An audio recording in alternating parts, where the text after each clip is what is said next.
आइए आज आप सब जानेंगे वर्ष 2025 फाल्गुन मास कृष्ण पक्ष संकष्टी चतुर्थी का व्रत कब धारण किया जाएगा। तो जानेंगे व्रत के शुभ मुहूर्त के बारे में। इस दिन चंद्र दर्शन का चंद्रोदय का क्या समय होगा। तो आइए जानते हैं इन सबों के बारे में। प्रत्येक माह के कृष्ण पक्ष और शुक्ल पक्ष की चतुर्थी को गणेश चतुर्थी का व्रत धारण किया जाता है। शुक्ल पक्ष में पड़ने वाली चतुर्थी को विनायक चतुर्थी और कृष्ण पक्ष में पड़ने वाली चतुर्थी को संकष्टी चतुर्थी के नाम से जाना जाता है।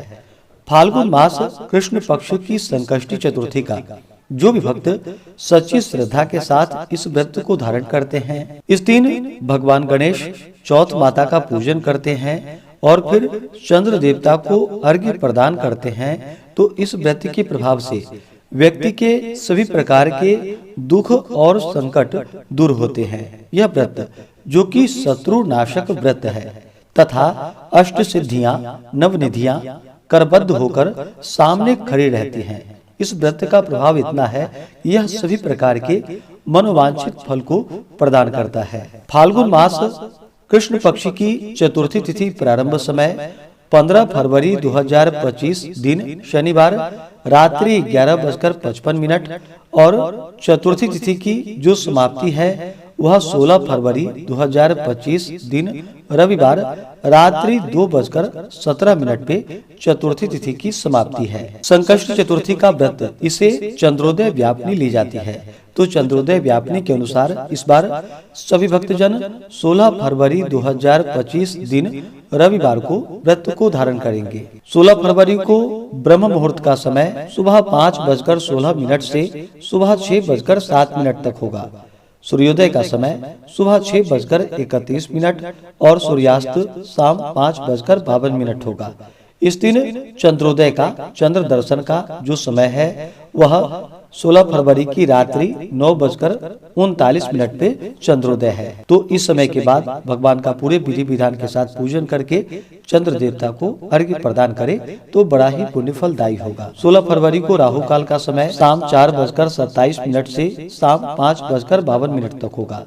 नक्षत्र हस्त होगा जो कि अगले दिन सुबह 4:31 तक होगा। उसके बाद चित्रा नक्षत्र होगा।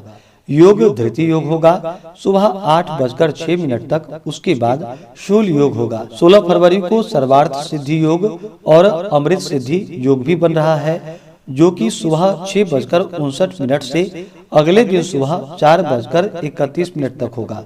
जो कि इस समय में पूजन आदि का कार्य करना, दान पुण्यों का कार्य करना जो कि बड़ा ही उत्तम होगा। जो भी व्रती हैं उन्हें चतुर्थी की सुबह उठ करके नित्य क्रियाओं से निवृत्त होकर के स्नान आदि करके शुद्ध वस्त्र धारण करके भगवान सूर्य देव को अर्घ्य प्रदान करनी चाहिए। उसके बाद दिन भर उपवास रह करके इस दिन भगवान का सुबह के समय में भी और खास करके चंद्रोदय से कुछ पूर्व ही स्नान आदि करके शुद्ध वस्त्र धारण करके भगवान गणेश जी का साथ में चौथ माता का गंध पुष्प धूप दीप आदि से पूजा करे। इसके बाद संकष्टी चतुर्थी व्रत का कथा श्रवण करे। भगवान गणेश जी के स्तोत्र चालीसा आदि का पाठ या श्रवण करे। भगवान की आरती करे। इसके बाद फिर चंद्र देवता को कच्चे दूध का या जल का अर्घ्य प्रदान करके गंध पुष्प धूप दीप आदि से पूजन करके फिर व्रत को पूर्ण कर सकते हैं। व्रती को व्रत के दौरान शुद्ध और सात्विकता का पालन करना चाहिए। ब्रह्मचर्य का पालन करना चाहिए। व्रत के दौरान किसी के ऊपर क्रोध नहीं करनी चाहिए। अपने मन में किसी के प्रति ईर्षा या द्वेष का भाव नहीं लाना चाहिए और भगवान गणेश जी के नाम का स्मरण करते हुए रहना चाहिए। इस दिन ओम गंग गणपतये नमः या श्री गणेशाय नमः आदि मंत्रों का जप करना चाहिए। इससे भगवान गणेश जी अपने भक्तों पर अति प्रसन्न होते हैं। अपने भक्तों के सभी प्रकार के दुख और संकट को दूर करते हैं तथा भगवान गणेश जी की कृपा से शत्रुओं पर विजय की प्राप्ति होती है।